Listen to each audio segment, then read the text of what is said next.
جو تہذیب موجود ہے اس ملک میں اب اس ملک سے ہمیشہ کے لیے غائب ہو جائیں گے اور اس کی جگہ نئی تہذیب، نئے طور طریقے اور نئے سامان ہوں گے۔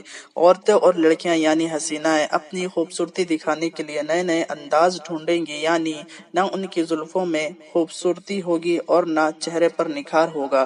عورتیں بے پردہ پھریں گی اور وہ نہ پردہ کرنے کے لیے گھونگھٹ ڈالیں گی، نہ شرمائیں گے، اور لوگوں کی طبیعت کا انداز بھی بدل جائے گا۔ خوشیاں منانے کا طریقہ نیا ہوگا، نئے قسم کی خوشیاں ہوں گی اور غم کی وجہ بھی نئی ہوگی۔ لوگوں میں مذہبی عقیدے بدل جائیں گے، باہری میل ملاپ بڑھنے سے ان میں تبدیلی آ جائے گی۔ لوگ اپنے رہنے سہنے کے انداز، مذہبی طور طریقے سب بدل دیں گے۔ اس وقت جو حالات ہے اور انداز ہیں وہ یہ بتا رہے ہیں کہ آگے چل کر زمانہ کچھ اور ہوگا، نئے قسم کے پھول کھلیں گے اور بلبلوں کے نغمے بہت کم سنائی دیں گے۔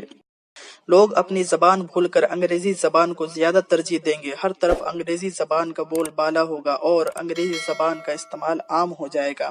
انگریزی گیتوں کو گانے والے کافی تعداد میں ہوں گے، لیکن ان میں کوئی سر اور تال نہیں ہوگا، کوئی خوبصورتی نہیں ہوگی، کیونکہ ہندوستانی گانوں میں جو درد پایا جاتا ہے انگریزی ساز و آواز میں اس کا کوئی مقام نہیں۔ لوگوں کی نظروں میں شریف لوگوں کی پہچان بدل جائے گی، وہ سب سے کمتر شمار کیے جائیں گے۔ انسان کی پہچان شرافت اور نیک چلنی نہیں ہوگی، بلکہ انسانوں کے درجات کو ناپنے کا پیمانہ دولت ہوگا۔ پچھلے زمانے میں جو بڑے بڑے بزرگ گزر چکے ہیں ان کا کوئی جاننے والا، پوچھنے والا، ذکر کرنے والا نہ ہوگا، ان سب کا تذکرہ صرف کتابوں میں ہوگا۔ اصلی زندگی میں ان کی کوئی اہمیت نہ ہوگی۔